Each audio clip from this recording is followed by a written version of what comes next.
আসসালামু আলাইকুম। সংবাদে আপনাদের সবাইকে স্বাগত জানাচ্ছি। আমি ফিরোজ তোহা। শুরুতেই সংবাদ শিরোনাম। বাংলাদেশের সর্বশেষ গুরুত্বপূর্ণ আপডেট সংবাদে আপনাকে স্বাগত। শুরুতেই সংবাদ শিরোনাম, পরে বিস্তারিত। শুরুতেই জানাবো, শহীদ মিনারে ফুল দেয়াকে কেন্দ্র করে বিএনপির দুই পক্ষের সংঘর্ষ, আহত 2।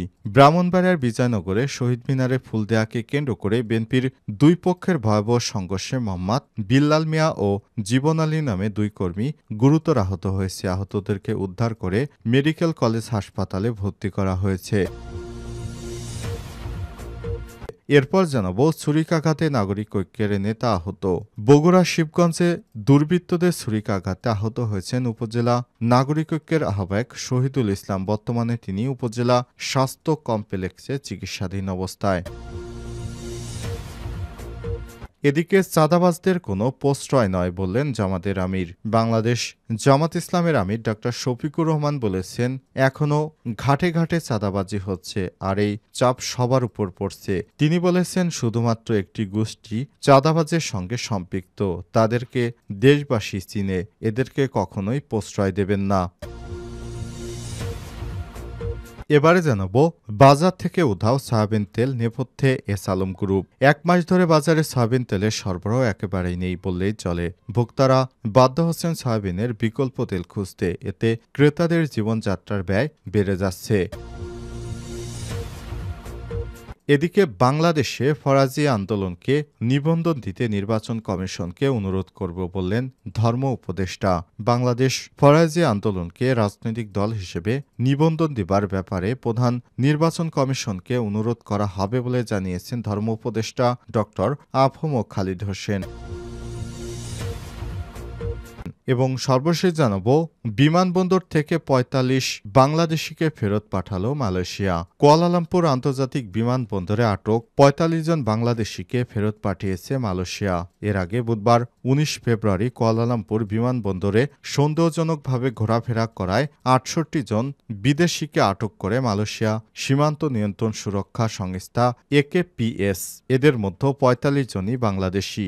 বিবৃতিতে জানানো হয়, আটককৃত ব্যক্তিরা পর্যটক হিসেবে প্রবেশের দাবি করলেও তারা ইমিগ্রেশন কাউন্টার দিয়ে এগোননি, বরং বিমানবন্দরের খাবারের দোকান ও অন্যান্য জায়গায় ঘোরাফেরা করছিলেন এবং বিশেষ কারো জন্য অপেক্ষা করছিলেন বলে সন্দেহ হয় কর্মকর্তাদের। এদেরকে তারপর গ্রেপ্তার করা হয়। প্রিয় দর্শক, এতক্ষণ শুনছিলেন সংবাদ শিরোনাম, এবারে বিস্তারিত। তবে তার আগে বন্ধুরা, অনুরোধ থাকবে সংবাদটিতে একটি লাইক দিন। এই চ্যানেলে আপনি নতুন হয়ে থাকলে আমাদের সংবাদটি দেখতে দেখতে চ্যানেলটি সাবস্ক্রাইব করে রাখুন। কমেন্ট করে আপনার মূল্যবান মতামত জানিয়ে দিন আপনি বিশ্বের কোন দেশ থেকে বা বাংলাদেশের কোন স্থান থেকে আমাদের সংবাদটি দেখছেন এবং শুনছেন। এবারে বিস্তারিত। শহীদ মিনারে ফুল দেয়াকে কেন্দ্র করে বিএনপির দুই পক্ষ সংঘর্ষ, আহত 2। ব্রাহ্মণবাড়িয়ার বিজয়নগরে শহীদ মিনারে ফুল দেয়াকে কেন্দ্র করে বিএনপির দুই পক্ষের ভয়ানক সংঘর্ষে মোহাম্মদ বিল্লাল মিয়া ও জীবন আলী নামে 2 কর্মী গুরুতর আহত হয়েছেন। আহতদের উদ্ধার করে বিজয়নগর উপজেলা স্বাস্থ্য কমপ্লেক্সে চিকিৎসা দেওয়া হয়েছে।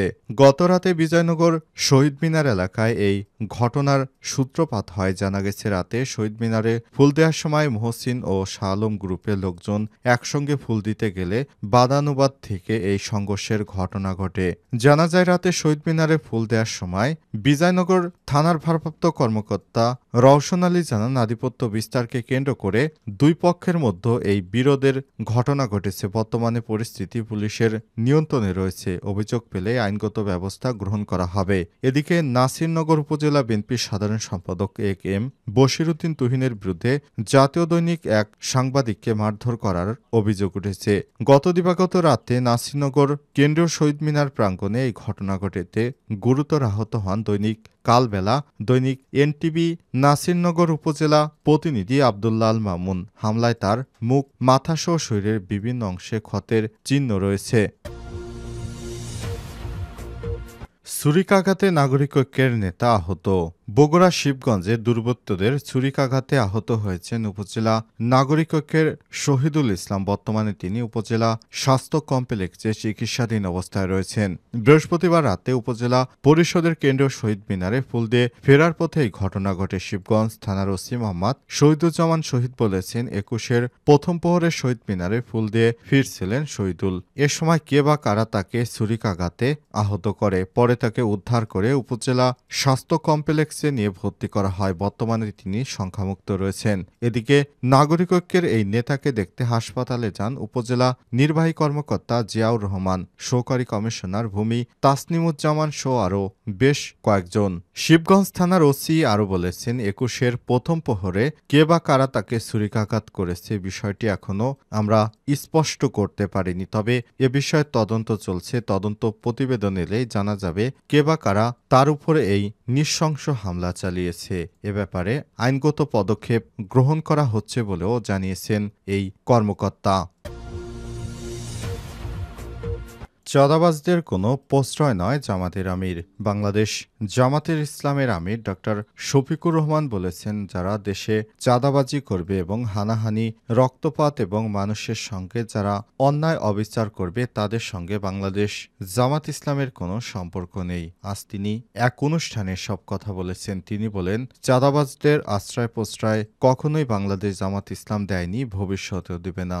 যারা চাঁদাবাজি করেন তারা আমাদের কোনো দলের সঙ্গে সম্পৃক্ত নয়। বাংলাদেশের মানুষ জানে যে বাংলাদেশ জামাত ইসলামের নেতাকর্মীরা কখনোই চাঁদাবাজির সঙ্গে সম্পৃক্ত নয়। শুক্রবার সকালে জাতীয় প্রেস ক্লাব মিলনায়তনে মহান শহীদ দিবস ও আন্তর্জাতিক মাতৃভাষা দিবস উপলক্ষে এই অনুষ্ঠানে বাংলাদেশ জামাত ইসলামের আমির ডক্টর শফিকুর রহমান এই মন্তব্য করেছেন। জামাতের আমির বলেন, আমাদের নেতারা ফাঁসির কাস্টে গিয়েও কোনো মাথা নত করেনি। আমাদের জন্য এটাই তাদের সবক। ২১-এর এই দিনে আমরা নতুন করে সবক নিচ্ছি যে অন্যায়ের বিরুদ্ধে আমরা কখনোই মাথা নত করব না। এ সময় জামাত নেতা এটিএম আজহারুল ইসলামের জামিনের ব্যাপারে তিনি বলেছেন, আমার ভাই এটিএম আজহার দীর্ঘ ১৪ বছর ধরে কারাগারে বন্দী। বর্তমান সরকার ৬ মাসের অধিক হল ক্ষমতা গ্রহণ করেছে, কিন্তু জামাত নেতা এটিএম আজহারুল ইসলামের এখনও মুক্তির কোনো ব্যবস্থা করতে পারেনি। তিনি বলেছেন, জামাত নেতাকে মুক্তি দিন, তা না হলে আমি স্বেচ্ছায় কারাবরণ করতেও প্রস্তুত রয়েছি। এ সময় তিনি ভিন্ন রাজনৈতিক দল ও মতাদর্শীদের উপরে, নেতাকর্মীদের উপরে বিভিন্ন এলাকায় যে ধরনের সহিংস হামলা ও নির্যাতন হচ্ছে এর জন্য নেতাকর্মীদেরকে ধৈর্য ধরার আহ্বান জানিয়েছেন এবং বিএনপি সহ অন্যান্য রাজনৈতিক নেতাদের উদ্দেশ্যে তিনি বলেছেন, অন্য যে রাজনৈতিক দল রয়েছে তাদের নেতাকর্মীদের সঙ্গে চাঁদাবাজির সম্পৃক্ততা থাকলেও বাংলাদেশ জামাত ইসলামের নেতাকর্মীদের সঙ্গে কোনো ধরনের চাঁদাবাজি, হত্যা, রাহাজানির সম্পর্ক নেই বলেও জানান বাংলাদেশ জামাত ইসলামের আমির। বাজার থেকে উধাও সয়াবিন তেল, নেপথ্যে এসালম। প্রায় ১ মাস ধরে বাজারে সয়াবিন তেলের সরবরাহ একেবারেই নেই বললেই চলে। ভোক্তারা বাধ্য হচ্ছেন সয়াবিনের বিকল্প তেল খুঁজতে। এতে ক্রেতাদের জীবনযাত্রায় ব্যয় বেড়ে যাচ্ছে। ডিলাররা বলছেন, মিল মালিকরা দাম বাড়াতে চায় বলে কৃত্রিম সংকট তৈরি করেছে। তবে একটি নির্ভরযোগ্য সূত্র বলছে, সরকারকে বেকায়দায় ফেলতে সয়াবিন তেলের সংকট তৈরির পেছনে কলকাঠি নাড়ছে এসালম ও বসুন্ধরা গ্রুপ। গত ১০ই ডিসেম্বর ব্যবসায়ীদের চাপের মুখে লিটারে ৮ টাকা বাড়ানোর পর কয়েকদিন সরবরাহ স্বাভাবিক থাকার পর ফের বাজারে বোতলজাত ভোজ্য তেলের সংকট তৈরি হয়েছে। খুচরা বাজারে বোতলজাত সয়াবিন তেল হঠাৎ উধাও হয়ে গেছে। ডিলাররা বলছে, সব প্রতিষ্ঠানে সয়াবিন তেল সরবরাহ না করায় এই সংকট তৈরি হয়েছে। কয়েকটি ডিলারের দোকানও বন্ধ দেখা যায়। কারণ বাজারে ভোক্তারা বলছেন, সিন্ডিকেট ভাঙতে না পারলে রমজানে সাধারণ মানুষের ভোগান্তি বাড়বে। আজমিনা খাতুন নামে এক ভোক্তা বলেন, বাজারে সয়াবিন তেলের বোতল পাওয়া মানে সোনার হরিণ খুঁজে পাওয়া। কয়েকটি দোকানে ঘুরে সয়াবিন তেলের বোতল পায়নি। বুঝতেই পারছেন সয়াবিন তেল কতটা সংকট। ভোগ্যপণ্যের ৩০ থেকে ৪০% সরবরাহকারী একটি প্রতিষ্ঠানের কর্ণধার নাম প্রকাশ না করা সত্ত্বে বলেন, এই মুহূর্তে বাজারে সয়াবিনের সংকট কৃত্রিম। খোঁজ নিয়ে দেখেন কেন সয়াবিন তেলের সংকট কাটছে না। এর পেছনে কলকাঠি নাড়ছে এসালম ও বসুন্ধরা গ্রুপ। তারা এর আগে 60 থেকে 70% ভোজ্য তেলসহ ভোগ্যপণ্যের বাজার নিয়ন্ত্রণ করত। দুটি কোম্পানির তেলের মিল বন্ধ রয়েছে, ফলে সংকট তৈরির ক্ষেত্রে এরাই জড়িত, যেহেতু সরকারকে প্রকৃত কারণ চিহ্নিত করে কঠোর ব্যবস্থা গ্রহণ করতে হবে।